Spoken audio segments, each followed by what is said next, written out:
Welcome to பிரித்தாவியன். இன்னைக்கு lunch வந்து பாவக்காய் தான், வாங்க பண்ணிடலாம். இப்போ பாருங்கள், பாவக்காவை இது மாதிரி கட் பண்ணி போட்டு எண்ணெயில் கொஞ்சமாக வதக்கிக்கலாம். ஒரு 5 நிமிஷம் நல்லா எண்ணெய் ஊற்றி நல்லா இதை வந்து வறுத்து எடுத்துக்கலாம். இப்போ பாருங்கள், பாவக்காவை ஒரு 5 நிமிஷத்துக்கு நல்லா எண்ணெயிலே போட்டு பொரிச்சு எடுத்துட்டேன். இப்போ அதே பாத்திரத்தில் எண்ணெய், கடுகு, பொரியல் நறுக்கின வெங்காயம், பச்சை கருவேப்பிலை நல்லா வதக்கிக்கலாம் பொன்னிறமா. இப்போது இடித்த பூண்டு, கொஞ்சமாக பெருங்காயம். இப்போது வெங்காயம் நல்லா பொன்னிறமாக வதந்துச்சு. 2 பழுத்த நாட்டு தக்காளி சின்ன சின்னதாக போட்டுக்கிட்டேன். இப்போ நம்மளா மேஷ்டாக வதக்கிக்கலாம்.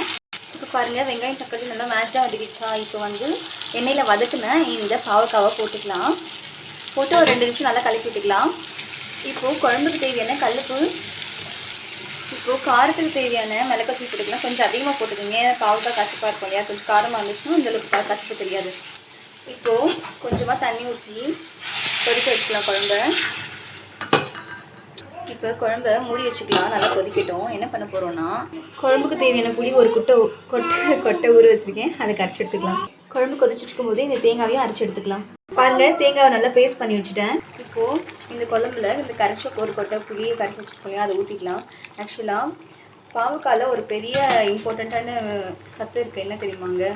ஆக்சுவலாக அதை சத்துன்னு சொல்கிறத விட இப்போ நம்மளுக்கு சுகர் வந்து அதிகமாக இருக்கிறதுக்காக வந்து இன்சுலின் தான்.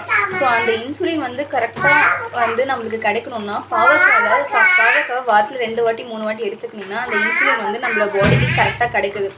ஸோ அது வந்து வேறு எந்த காயிலையும் ரேர் தான், கிடைக்குதா இல்லையான்னு தெரியல. ஆனால் கண்டிப்பாக பாவக்காயில் கிடைக்குது. ஸோ சுகர் இருக்கிறவங்க பாவக்காவை தாராளமாக ஜூஸாவோ இல்லைமா இது மாதிரி குழம்பு இது மாதிரி எடுத்துக்கோங்க. இப்போ நம்ம இதில் புளி தேங்காயெல்லாம் ஊற்றுறதுனால அந்தளவுக்கு கசப்பு தன்மை இல்லாமல் இருக்கும் குழம்பு. ட்ரை பண்ணி பாருங்கள். இப்போ புளி ஊற்றி 2 நிமிஷம் கொதிச்சிச்சு. இப்போ தேங்காய் அரைச்சதை போட்டுடலாம். இதையும் நல்லா கலக்கி விட்டுட்டு ஒரு 2-3 நிமிஷம் கொதிக்க விட்டால் குழம்பு சூப்பராக ரெடி ஆகிடும்.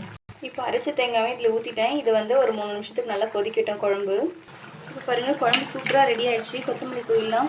சுகர் பேஷண்ட்ஸ் மறந்துடாதீங்க. இதில் இன்சுலின் வந்து நம்ம பாடிக்கு கரெக்டாக கிடைக்குது. வாரத்தில் 2 வாட்டி 3 வாட்டி பாவக்காவை எது மாதிரியும் சமைச்சு எடுத்துக்கோங்க. இது மாதிரி சமைச்சா கசப்பு இல்லாமல் இருக்கும்.